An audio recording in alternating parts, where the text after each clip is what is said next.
तो अभी की घटना है, कुछ वर्ष पहले की। ठाकुर जी के भोग में एक नियम होता है कि मिष्ठान ठाकुर जी के सामने रखो।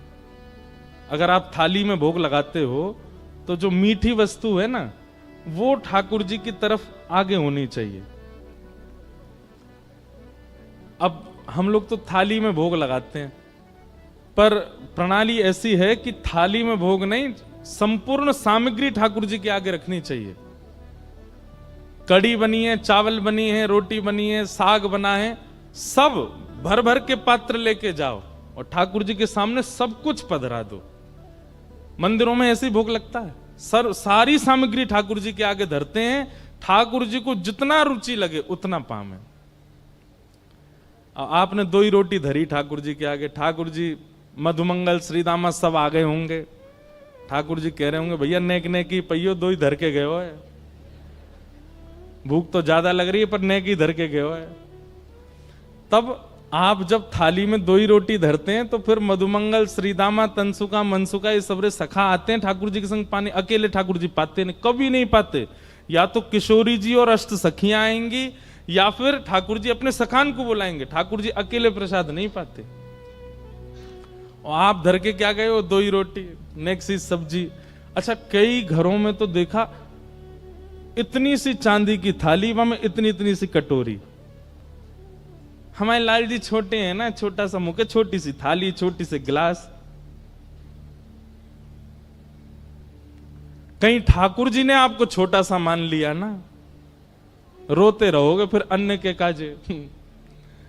ठाकुर जी को भूख नहीं लगती, लेकिन आपका भाव यदि लाला का है उनके प्रति, सबरी सामग्री धरो सामने और सब सामग्री धर के ठाकुर जी तो कहो, हे लाल जी सबरे सखान को बुला लो, किशोरी जी को बुला लो, नंद रानी यशोदा, नंद बाबा सबन को बुला लो और प्रेम से चकाचक पाओ। ऐसे भोग लगाओगे तो काउदना महाराज कोई सामग्री ऐसी लगेगी धरी तो पूरी लेकिन आधी बची है, कहां गई, खा गए ठाकुर जी, पाली हो। काउदना तो ऐसा अनुभव कराएंगे।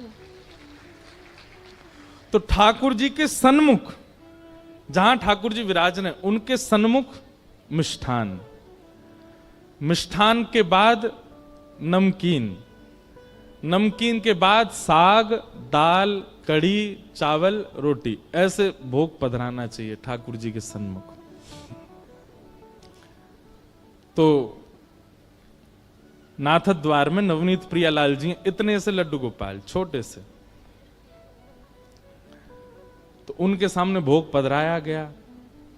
लेकिन जल्दीबाजी में कहा कियो, मीठी सामग्री पीछे धर दई और कढ़ी बिल्कुल सामने धर दई। जहां नवनीत प्रिया जी विराजते हैं सिंहासन पर, बिल्कुल सामने कढ़ी धर दई।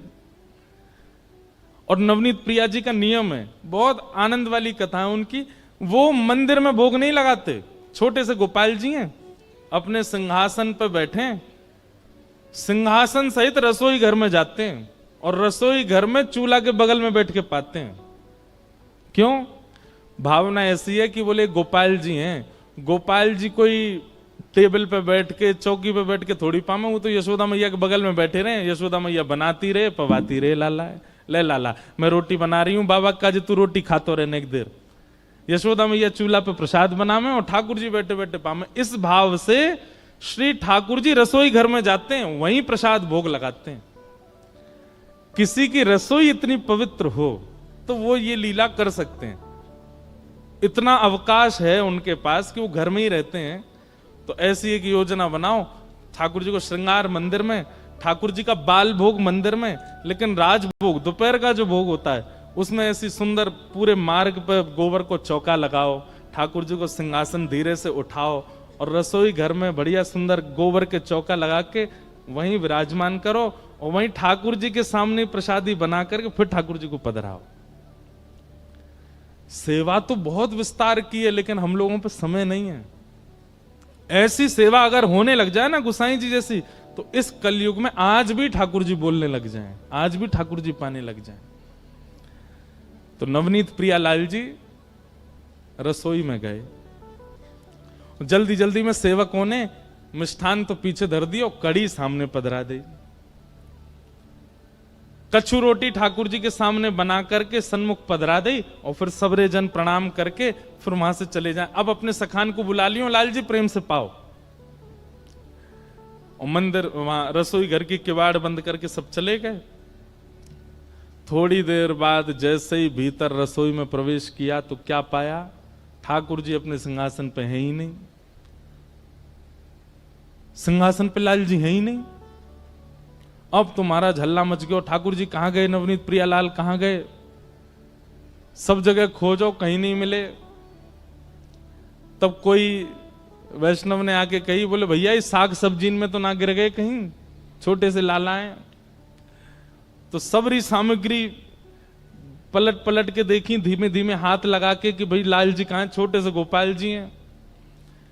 सबरी सामग्री उलट पलट करी, कहीं नहीं मिले। लेकिन जो सिंहासन के सन्मुख कढ़ी इतनी बड़े पात्र में धरी थी, जैसे ही वाकू पलटो सुबह में नवनीत प्रियालाल जी मिल गए। तो जितने वहां पर रसोईया थे और आचार्य जन थे, उनको लगी ओहो लाल जी को कढ़ी इतनी भाई खाई नहीं भाई मैं कूद गए। बताओ कढ़ी इतनी बढ़िया लगी कि वहां में नहा रहे हैं। और महाराज रसोईया ने कह दी, भैया आप सुनो, आगामी कछु दिना तक कढ़ी को ही भोग लगाओ ठाकुर जी को, इतनी कढ़ी बढ़िया लग रही ठाकुर जी को। अब तो हर दिन कढ़ी बन रही है ठाकुर जी को, कढ़ी कढ़ी, और सामने कढ़ी को ही भोग लगा रहे हैं।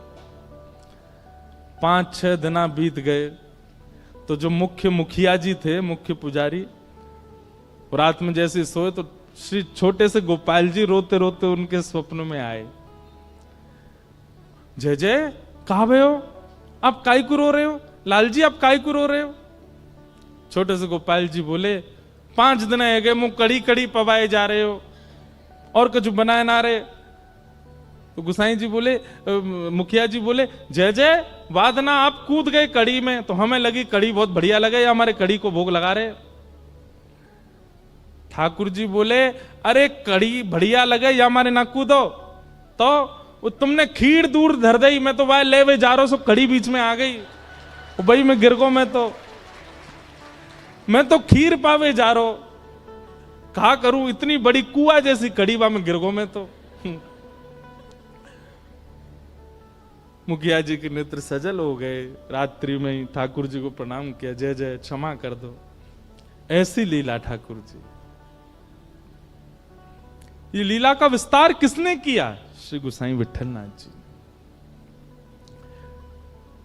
थोड़ा विस्तार तो बंधुओं करो। आप पति के लिए समय निकालते हैं, बच्चों के लिए समय निकालते हैं, प्रेमियों के लिए समय निकालते हैं, ठाकुर जी के लिए भी समय निकालो। नेक विस्तार तो उत्सव को, सेवा को करो, तभी ठाकुर जी अनुभव कराएंगे अपना।